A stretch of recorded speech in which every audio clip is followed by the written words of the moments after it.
Get ready to hear the truth about America on a show that's not immune to the facts with your host, Dan Bongino. Welcome to the special Sunday podcast. You know, we do great interviews during the week, during the radio show. We like to bring them to you here on the podcast as well. I got some really good ones, including an author of a book that really changed my life. It's important. Before we get to the interviews, let's hear from our first sponsor. You've been working too hard and not working out enough. You wanted to get in shape, but you don't have time to get to the gym. Echelon brings you the gym home with world-class instructors and music from your favorite artists like Pitbull. Echelon's fitness app provides you thousands of live and on-demand classes. Echelon's full range of affordable workout equipment, including stationary bikes, smart rowers, sleek fitness screens, and the auto-folding treadmill are all connected to provide the Echelon experience. One membership covers a family of 5. And right now, for a limited time, podcast listeners get up to $800 off MSRP. To get this exclusive podcast discount, text Bongino, Bongino, to 818181. Text Bongino to 818181 to get up to $800 off MSRP. Text Bongino to 818181. Message and data rates may apply. See terms for details. First up is astrophysicist Hugh Ross. He's the founder and president of Reasons to Believe, and a man whose book, Why the Universe is the Way It Is, about how science and faith don't have to be disconnected, really changed my life. I heard him talking about it on the radio one time on the way into work early in the morning, and I immediately called the producer and said, get him on my show. Well, this is the second interview I've done with him. The last one I did was well over 5 years ago, probably closer to 8-10 years ago. But it's really an incredible interview about why the universe is the way it is and why it speaks to the power of God. The book changed my life. Check this out. So just a little preview on my next guest, how I came to find out about who he was and some of his works. I was driving into work one morning really early or late at night. I mean, what's really 3 o'clock in the morning? Is that late at night or early in the morning? Who knows? Depends on your perspective when you went to sleep, I guess. And I heard him speaking on a late night show. And I thought, my gosh, this is really powerful stuff. And I had the pleasure of interviewing him once a long time ago on WMAL. He's now back, Dr. Hugh Ross. Dr. Ross, welcome to the show. I appreciate it. Oh, thank you. You're very welcome. Glad to be with you. It's been a long time. I spoke to you a long time ago. You probably don't remember, but I think I gave you the same intro. So one night I was driving into work and I heard you talking about your book, Why the Universe is the Way It Is. And I was just awestruck. It was one of the most powerful interviews I'd ever heard about the existence of God and how science and faith don't necessarily have to conflict. So I picked up the book. I read it in I don't know, probably 4 or 5 hours. It was so good. And you really reestablished my faith that these two things don't have to be in conflict, Dr. Ross, science and faith. Your thoughts on that? Well, I'm very encouraged to hear you say that. That book has had an incredible impact, not only on scientists, but lay people as well. And hopefully I wrote it at a lay enough level that you could get through it that quickly. I'm glad to hear that. Yeah, yes, it's very readable for a guy. You're an astrophysicist. I am not. I'm a talk radio host. I have no background in astrophysics at all. No, it's very readable. You don't write over anyone's head. And one of the points of the book, I read it a while ago, but some of it, I still talk about it with friends, so a lot of it's very salient to me even now. One of the points you make in the book is that when you look at the complexity of the universe and where we are right now, that it appears that it was designed for us not just to exist right now, but for us to see the majesty of it from the place we are. Can you just elaborate on that? How you feel like there's got to be some divine intervention here, why we're able to see this specific place we are in the universe? Yeah, that's an interesting point because, for decades, astronomers have recognized that the universe and its subcomponents are exquisitely designed to make possible the existence of life here on planet Earth. But it's also designed to make possible for intelligent beings on planet Earth to actually see the entire extent of the universe and actually directly witness the cosmic creation event. And so, for example, if our Creator had put us here in the universe any earlier in cosmic history, light from the cosmic creation event would not have adequate time to travel on the space surface of the universe and reach our telescopes.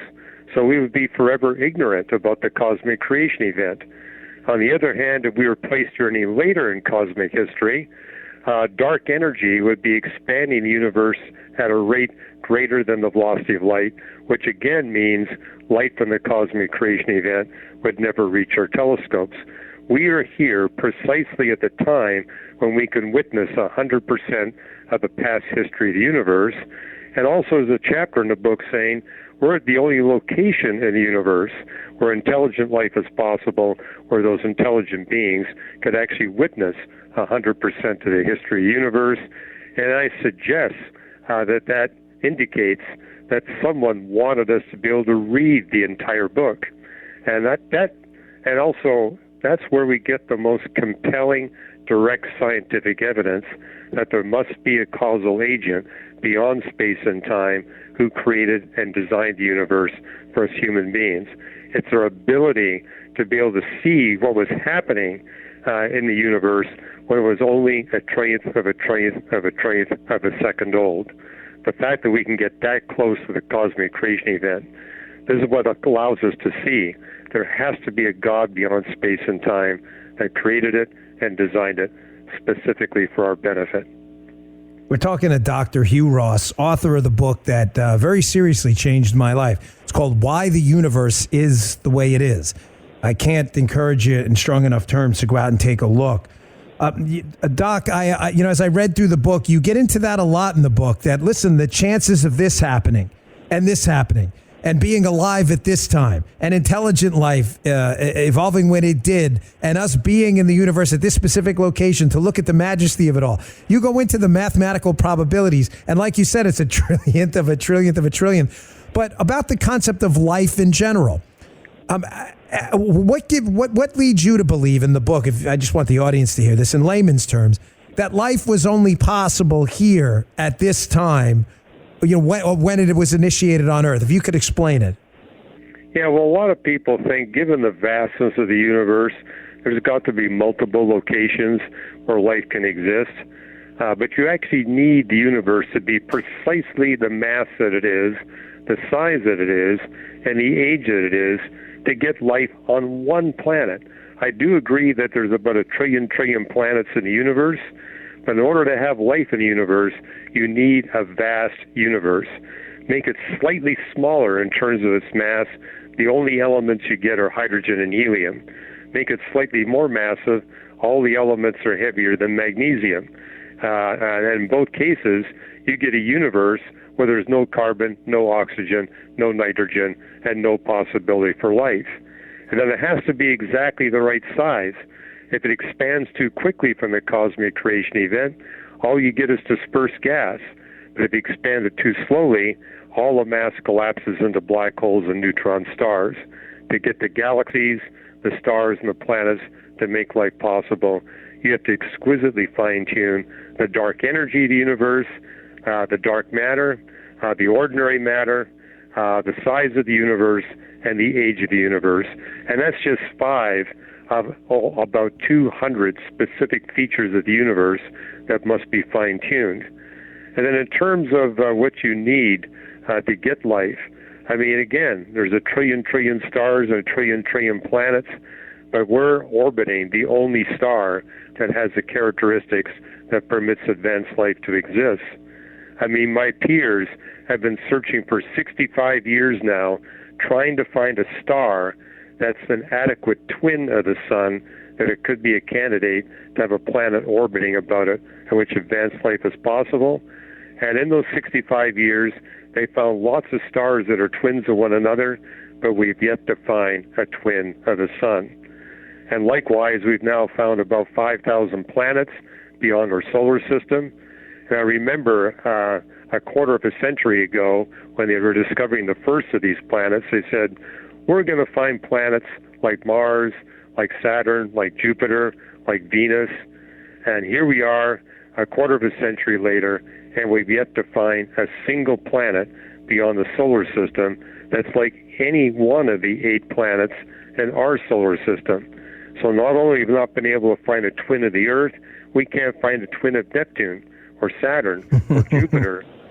And this led to an amazing discovery, that it's not just Earth that's fine-tuned to make possible advanced life on Earth. You have to fine-tune Mars. You have to fine-tune Jupiter. You have to fine-tune all the planets in the solar system to make advanced life possible here on planet Earth. You know, a few weeks ago, our family celebrated Thanksgiving. In our Thanksgiving prayer, we thank God for Neptune. We thank God for Mercury.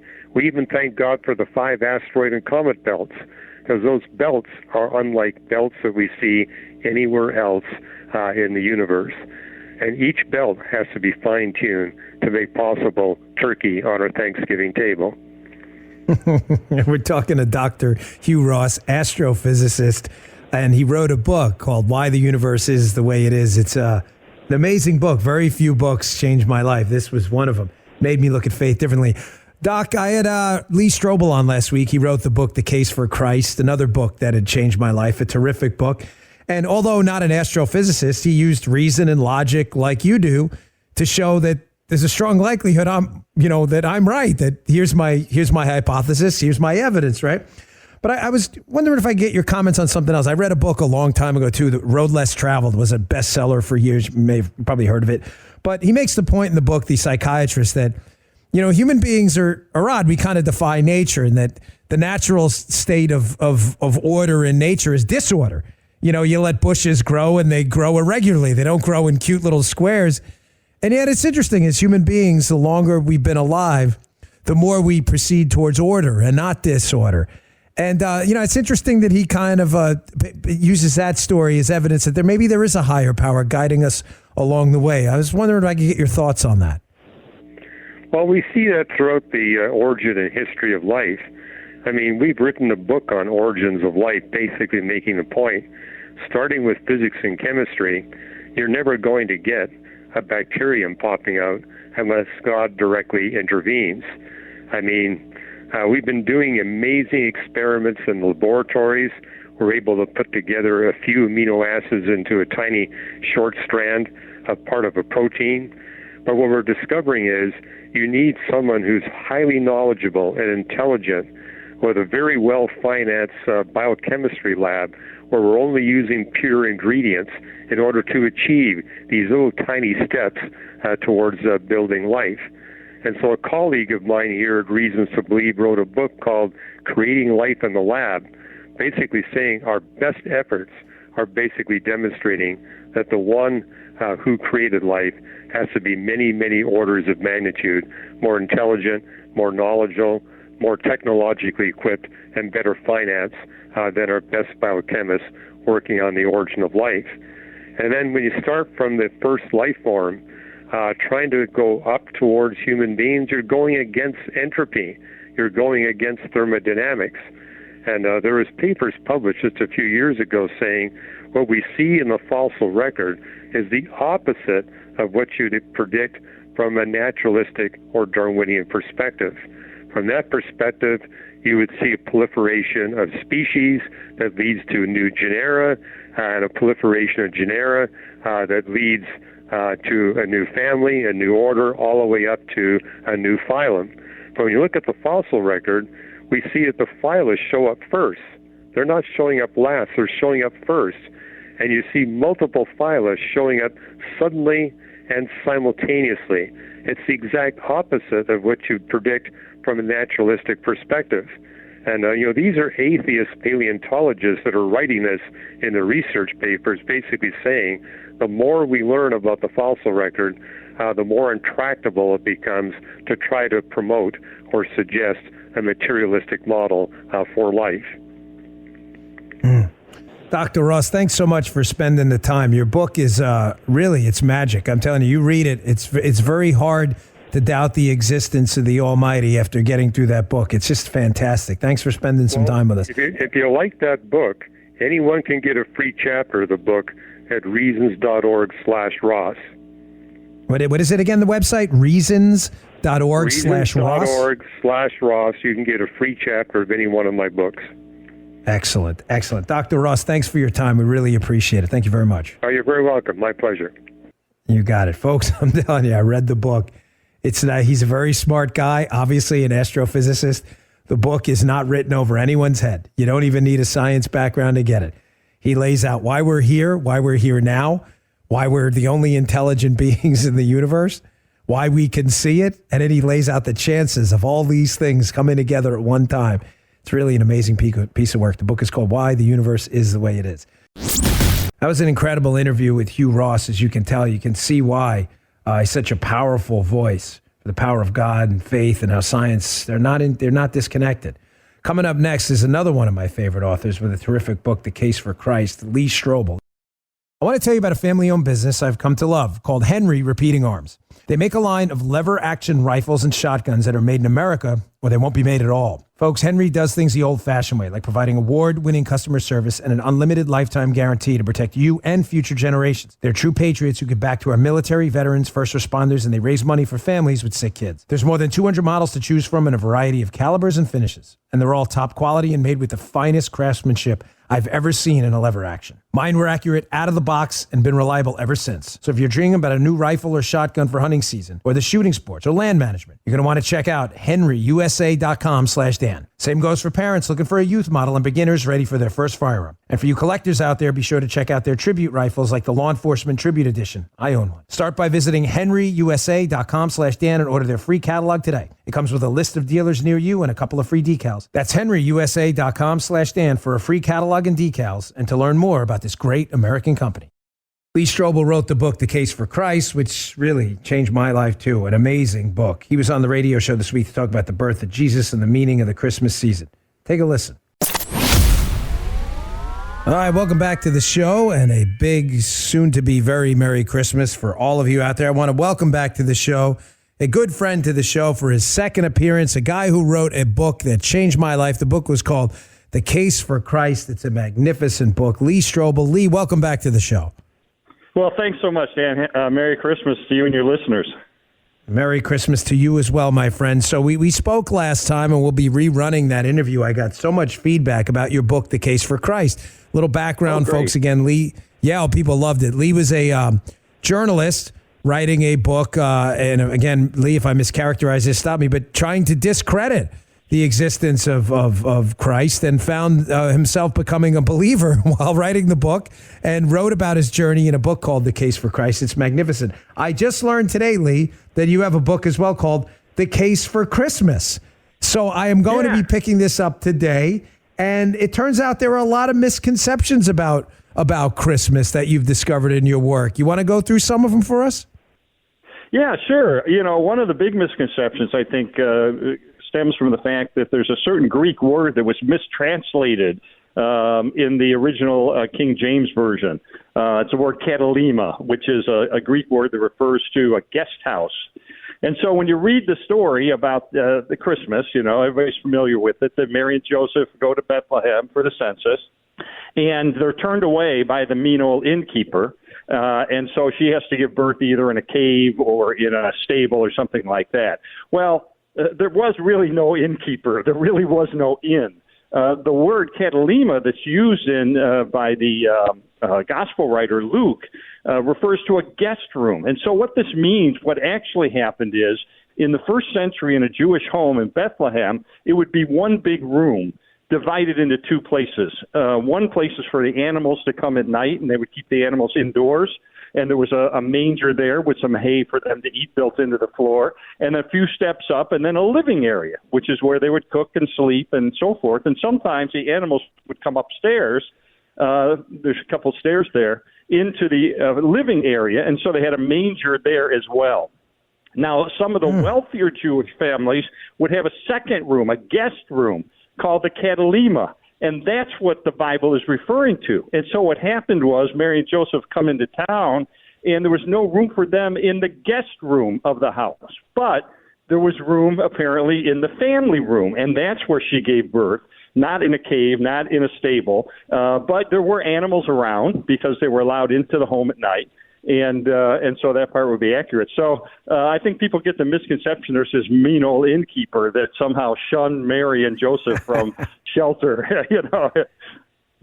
Lee, it's amazing. We're talking to Lee Strobel, author of a terrific book, The Case for Christ. We're talking about his other book, The Case for Christmas, as well.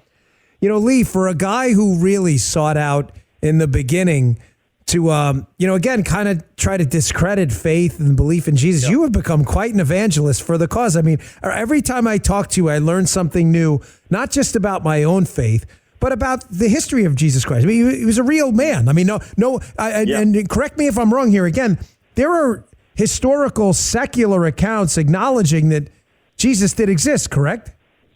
Oh, yeah. In fact, there's a scholar by the name of Dr. Gary Habermas who wrote a book called The Verdict of History, and he documents over 100 facts about the life, teachings, miracles, death, and resurrection of Jesus from sources outside the Bible. So there's a lot of secular material and early Christian material that supports what the Bible teaches us about the reality of Jesus coming into this world, living a sinless life, dying on the cross for our sins, and being resurrected.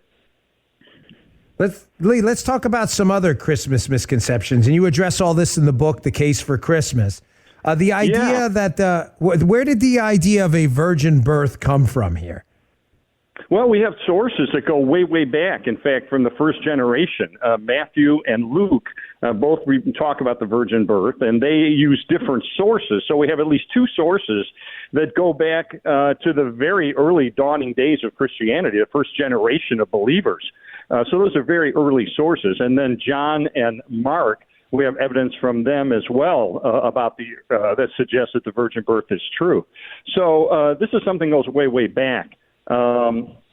Now, some people say, oh, well, this is just an idea stolen from pagan mythology that gods would, the Da Vinci Code popularized that. They said, well, there's nothing unique or new in Christianity. It's all taken from mythology. Well, the source they use is called Mithraism, which is worship of a god named Mithras.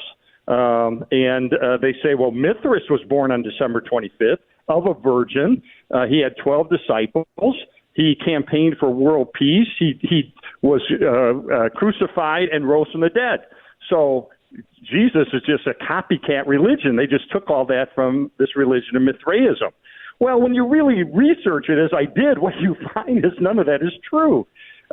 Mithras was not born of a virgin. He emerged supposedly fully grown and naked from a rock, and he was wearing a hat. He was born on December 25th. Well, so what? The Bible doesn't tell us when Jesus was born. We don't really know what day that he was born, or even the year. The year ranges probably from 7 to 4 BC, when Jesus was born. In terms of the day, there's a lot of speculation in early Christianity that it may have been December 25th, because there's a document from the 4th century that says that Jesus was executed on March 25th, and he had been conceived on that same day earlier. So if you move forward 9 months of gestation, that means he would have been born on December the 25th. And Augustine talks about this. So there was some tradition in Christianity of that date. But it wasn't until the 4th century that the Pope actually declared that this was going to be the day that was observed.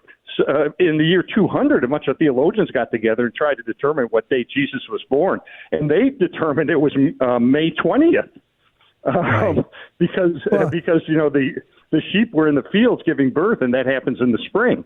And some said March, some said April, but March 20th or May 20th was kind of the day they came up with. Lee, I think you'd agree, though, that the point isn't the day, right? The point isn't he was born, right? I mean, listen, there are people, if you're a big due to childhood amnesia, if it wasn't for your parents reminding you, you wouldn't know the day you were born either. You'd be like, yeah, I don't know. I kind of look I'm 47. I kind of look 57. So I might get the year wrong. Forget about the day. So we're talking to Lee Strobel, folks. He wrote the book, The Case for Christ, which is really probably the most powerful book I've ever read. He also has a book called The Case for Christmas, where he talks about common misconceptions about Christmas and the power of this just incredible Christian remembrance. A couple other things. I got a little sheet about your book here, but one of the things not in there I'm curious about, where does the story of the three kings come from? Do you think there's any evidence that happened, or is that just kind of a tale we tell to each other? Oh, interesting. Yeah, let me hear it. Yeah, they weren't really kings. They were what are called magi, which means these were people who studied astronomy and astrology back in those days, probably in Babylon. And they observed this, when the king asked them, well, where is this baby going to be born? They said Bethlehem, because there were ancient predictions about where the Messiah would come from. And Micah, hundreds of years before Jesus was born, said it would be in Bethlehem. So they said, well, he's going to be born in Bethlehem. And they followed a star to it. Now, there's been different explanations of what this star was. I think probably the most credible comes from a friend of mine who's a PhD in astronomy named Dr. Hugh Ross. Got his PhD. Oh, yeah. We just had him on the show, Lee. We just had Hugh Ross on the show a couple of days. No, I mentioned, that's funny. You're talking about him, and I mentioned on the interview I had talked to you. I'm sorry, I didn't mean to interrupt you, but go ahead. He was just on the show. What a great guy. So go ahead. What did he say about the star? He's a genius. Yeah, he's an absolute genius. And he says he thinks it was probably what's called a recurring nova. In other words, a nova is when a star suddenly increases in brightness, and then within a few months or years it grows dim. And we get those about once every decade. So a nova is sufficiently uncommon to catch the attention of the magi, who were trained to study the sky. But the average person wouldn't notice it. It would be unspectacular to them. But a recurring nova undergoes multiple explosions repeated over months or even years. And so this, he said, accounts for how Matthew says the star appeared, then disappeared, then reappeared, and disappeared again. So he thinks maybe an exploding, a recurring nova may explain the star. But yeah, the Magi, I wouldn't describe them as kings, but they were certainly people who understood the heavens at the time and followed that to the birthplace of Jesus. Lee, man, you are such a fascinating guy. You know, I got to tell you, I got to have you on my podcast where I can just talk to you for an hour. Yeah. Seriously, because I have so many questions. There's questions. Yeah, and unfortunately, you know, radio, the way the segments are broken up, it's difficult. Listen, last question, because I'm running out of time in this segment, but I just want to address this again. In your book, The Case for Christ, because I found it to be such a powerful testament and really was one of the few times, you know, I was a skeptic before I read your book. Right. I was. And I'm angry at myself for being a skeptic. But then sometimes I say to myself, Lee, if I wasn't a skeptic, I wouldn't have read your book, The Case for Christ. So really, so God was a little smarter than me, you know. But there's there's a passage in your book, and it really made me a believer. You said, listen, people die for their religion all the time. There's nothing new about that. There isn't. Right. But nobody dies for a religion or a faith or a tenet of their faith. They absolutely know to be false. And you bring up that the apostles were martyred and they were there. They saw Jesus. If they knew the resurrection was a hoax and that Jesus, why would they die for it? They just say, oh yeah, guys, sorry, you got me. I'm not going to die for this. They didn't. They died for it. And I found that to be so powerful. You could just talk to that quickly. You know, it's funny you say that, because that was pivotal in my own spiritual journey, too. That's probably the final fact that brought me to faith. When you think about it, of all human beings who have lived in history, the disciples were in a unique position. They were in a position to know for a fact whether Jesus really did return from the dead and thus prove he's the Son of God. They were there. They touched him. They talked with him. They ate with him. They knew the truth. And knowing the truth, they were willing to die for it. That tells me something about the veracity of their claims. You know, Lee, like I said to you last time we were on the phone here, when my wife and I were teaching a CCD class, I think I repeated that every single time to the class that it's so nobody dies. It is. It's so powerful because it's just so easy to understand. It's not a complex idea. Nobody puts themselves through the kind of brutal, awful deaths the disciples of Jesus, the apostles there did, if they know what they're saying is false. There was no fame in it for them, Lee. There was no Twitter. There was no book deal. They weren't going to be given riches. All they had to do is say, nah, that's all fake, guys. Gig's up. And they didn't do it. And that is just such a powerful line. And I'm glad, 8.5 or 9 million people on this radio station get to hear you say that, because I feel it's my life's mission to get your work out there, because it changed my life, Lee. So thank you for coming on. Awesome. No, and it's true. Dan. Lee Strobel, you're a good man, and we will definitely, as you know, thank you, sir. Amen. Merry Christmas. God bless you, too. We appreciate it. God bless. Bye-bye. Right. You got it. That's Lee Strobel, folks, author of the book, The Case for Christ, The Case for Heaven, and The Case for Christmas. I'm telling you, If there's ever a must read, The Case for Christ is one of them. Really make you open your eyes, even if you're a skeptic like I was. That was a great interview with Lee Strobel. I really appreciate his time to tie a bow around the holiday season. Next up, we have James Golden, a.k.a. Bo Snerdley. This was the interview, I must say, on the radio we got the most feedback about ever in the, half a year period we've been doing the radio program. He was Rush Limbaugh's long-term producer. You're going to really love this one. Take a look, but let's get to our next sponsor first. This is Dan Bongino with an incredible app everyone who buys gas needs to know about. Get Upside. My listeners are making up to 25 cents for every gallon of gas every time they fill up. Just download the free Get Upside app in the App Store or Google Play right now. Use promo code Bongino, Bongino, and get a bonus 25 cents per gallon on your first fill up. That's up to 50 cents cash back. Don't pay full price at the pump anymore. Get cash back using Get Upside. Just download the app for free and use the promo code Bongino to get up to 50 cents per gallon cash back on your first tank. Some people who drive a lot are making as much as $200 to $300 a month in cash back, and there's no catch. The cash back gets added right to your account. You can cash out anytime to your bank account, PayPal, or an e-gift card for Amazon and other brands. Just download the free Get Upside app and use promo code Bongino to get up to 50 cents a gallon cash back in your first tank. That's code Bongino. Here's our interview with James Golden, a.k.a. Bo Snerdley. Let me welcome to the show for the first time, an absolute legend in the radio business, James Golden, a.k.a. Bo Snerdley. James, thank you so much for joining the show. It's a tremendous honor. Dan, the honor and pleasure is mine. Thank you for having me. And congrats on the mega bestseller. Folks, you should pick this book up today. It is a really an incredible behind-the-scenes account of James's time with the great Rush Limbaugh. It's called Rush on the Radio. Rush on the Radio. People love this book. Just read the reviews. Pick it up wherever you get your books. Congratulations on the book.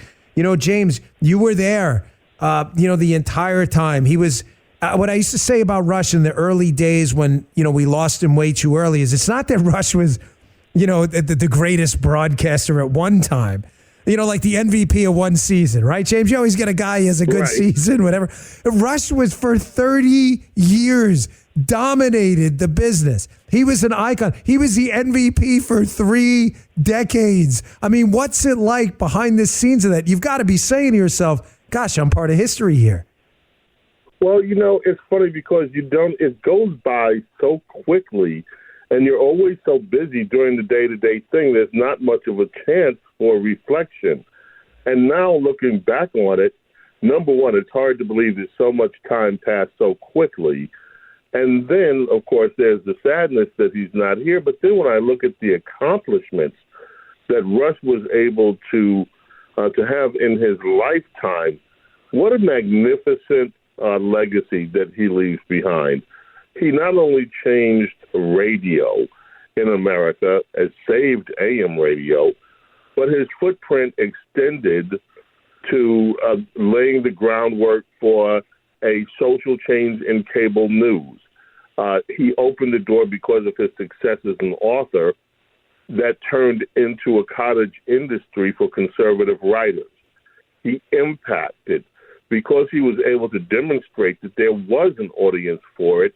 Now we have a very flourishing conservative print media that is still in its infancy but growing and is going to be a major force as the country moves forward. And on top of all of that, he remained an absolutely incredible, gracious, generous, loving human being. And that's the part that those of us who knew him miss most. I mean, he was just the most decent guy that you could know. We're talking to James Golden, also known as the famous Bo Snerdley, author of an amazing book about Rush Limbaugh. Please pick it up. It's called Rush on the Radio. It's the least we could do is read about this transformative figure in our movement. James, that's right. I live down here in Florida, and I have to say one of the great regrets of my life, number one, was not going in the Marine Corps.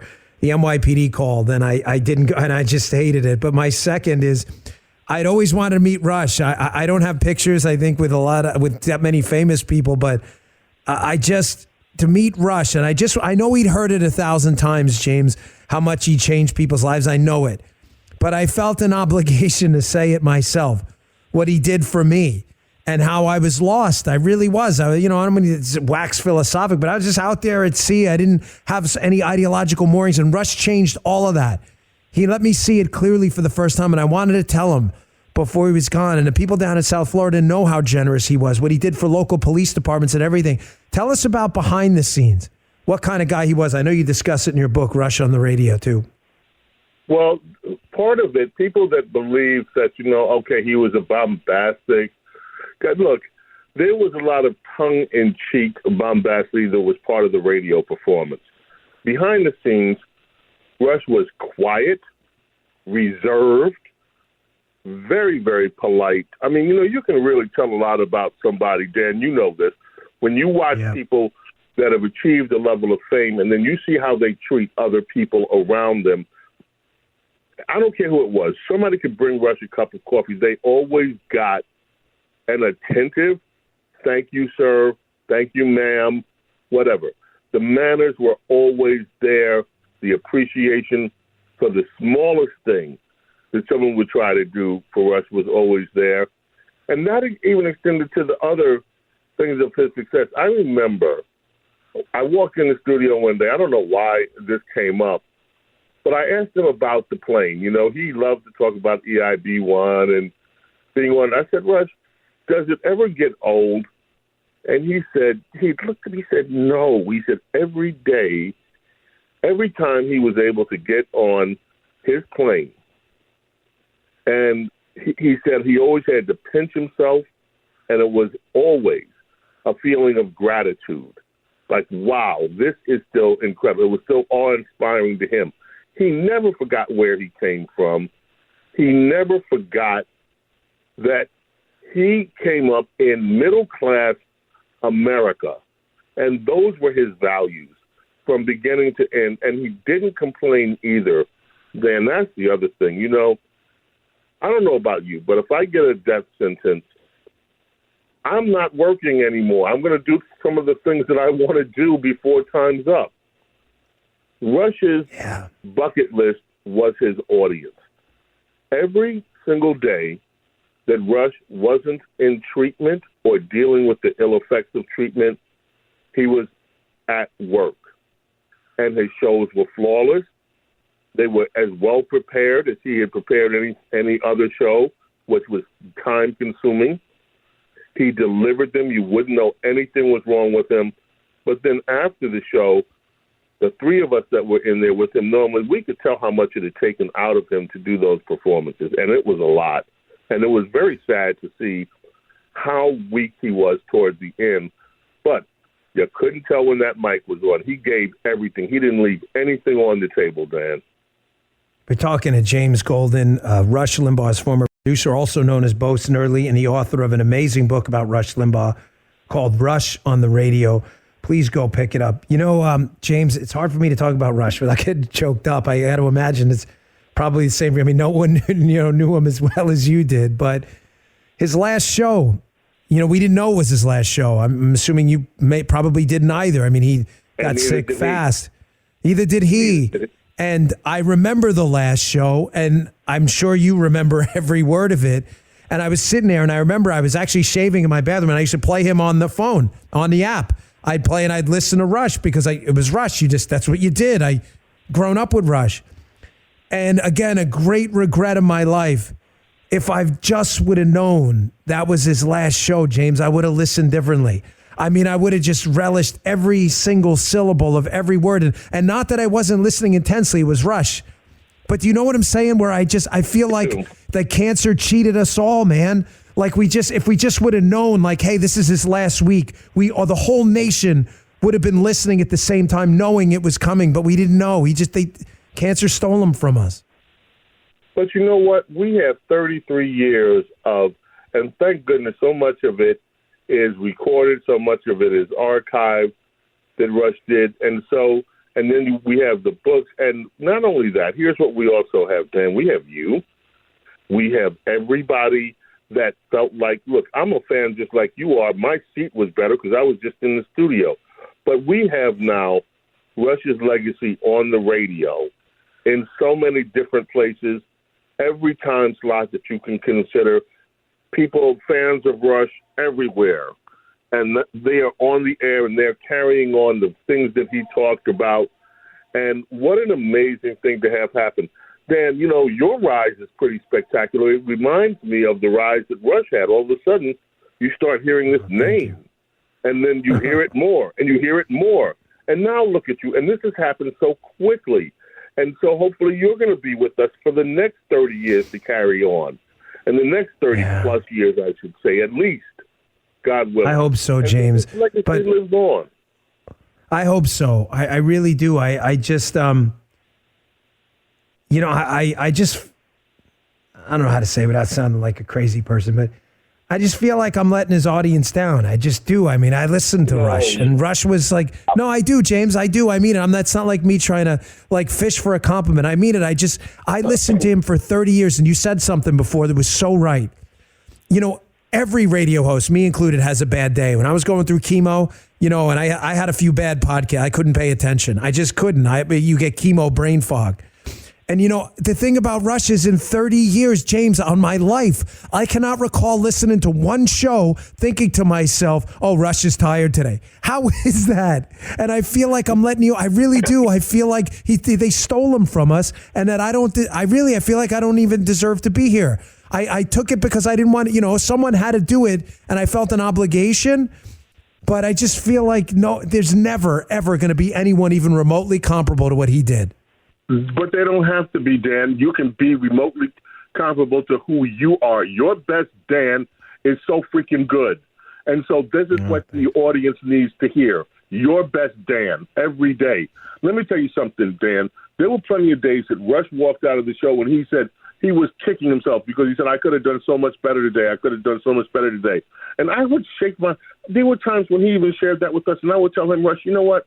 Your worst day, what you think in your mind is your worst day on the air, would be somebody else's best show they ever did in their life. So don't even go there. Look, Dan, this guy had a unique set of skills that everybody that loves radio, loves podcasting, all of us I've studied radio all my life, right? His skills were unique. It's a once-in-a-lifetime thing. This is a guy who started writing scripts and broadcasting to his audience of one, his mother, at age 6, because he knew at age 6 that that's what he wanted to do. Most of us, no, that's not. I discovered it young when I was 14 that I really love radio. But he came here with and then worked at a unique set of skills, was fired a bunch of times from people who didn't think he had what it takes, and ultimately he prevailed. But that's the Rush unique story. I'm telling you, I know he would be so proud of the work that you are doing, so proud of the work that just listening to radio across the country and hearing so many great broadcasters in their own right, keeping the torch of freedom, of liberty, of what it means to be an American, of love for this country, of optimism, of cheer, of hope, of humor. All of that stuff, Dan, you do. All of that stuff is his legacy for all of it. And he's the one that enabled this particular format to grow and flourish so that now this is the stamp that all of us who love radio and who are conservative have. So, no, man. You're darn right, James. You belong exactly where you are. Thank you, keep sir. doing Dan. You're a class act. And, folks, I just want to say before we run that, when I got this job on some of the stations, you have Clay and Buck and Dana and Eric Erickson and Charlie Kirk and others. It'll never be a market like Rush created at 12 to 3, but they're all great and they're all friends. You were one of the first people to reach out and congratulate me, even though you were still grieving. And you're a class act. You're a man of dignity. And I want you to know you played a monster role in my life, too. I've been listening to the famous Bo Snerdley for years through Rush's voice. And now I'm talking to you. James Golden, thanks for your time. And congrats on the book, folks. Please pick it up. It's Rush on the Radio, available wherever you get your books. Nobody knew Rush like James in the professional world. Please, Rush on the Radio, pick it up today. And James, thanks for your time. You are welcome back anytime, my friend. Thank you, Dan. God bless you, and I really appreciate your friendship. Thank you. Thank you, sir. Take care. All right, folks. That was a lot for me. Let me digest that. We'll be right back. That was some really incredible insight from James. That interview, given that it's the most profound honor of my life, taking over where Rush Limbaugh tragically left us all too soon on many of those stations, has been such a tremendous honor. To talk to James and hear about the greatest broadcaster of all time was really an honor. I hope you enjoyed that. Let me get to my next sponsor, then we'll get back to the show. By now, you've all heard about MyPillow, and now Mike has done it again by introducing his new My Slippers. They took 2 years to develop. They're designed to wear indoor, outdoor, all day long. Made with MyPillow foam and impact gel to help prevent fatigue. Made with quality leather suede as well. And for a limited time, Mike is offering 40% off his new My Slippers. That's 40% off. The My Slippers are so comfortable that you want to get some for the whole family. Go to MyPillow.com and click on the Radio Listeners Square and use promo code Dan at checkout or call 800-951-7163. You'll also get deep discounts on all the MyPillow products, including the Giza Dream bed sheets, the MyPillow mattress topper, and MyPillow towel sets. That's MyPillow.com. Enter Dan or call 800-951-7163 and tell them Dan sent you. That's 800-951-7163. These deals won't last forever, so call now. That's MyPillow.com and enter Dan. Thanks for tuning in to this special Sunday podcast. We'll have more great interviews coming up for you in later shows. We really appreciate it. I hope you enjoyed it. That one with James Goldham is special, wasn't it? We really appreciate his time. Thanks, folks. See you soon. You just heard Dan Bongino.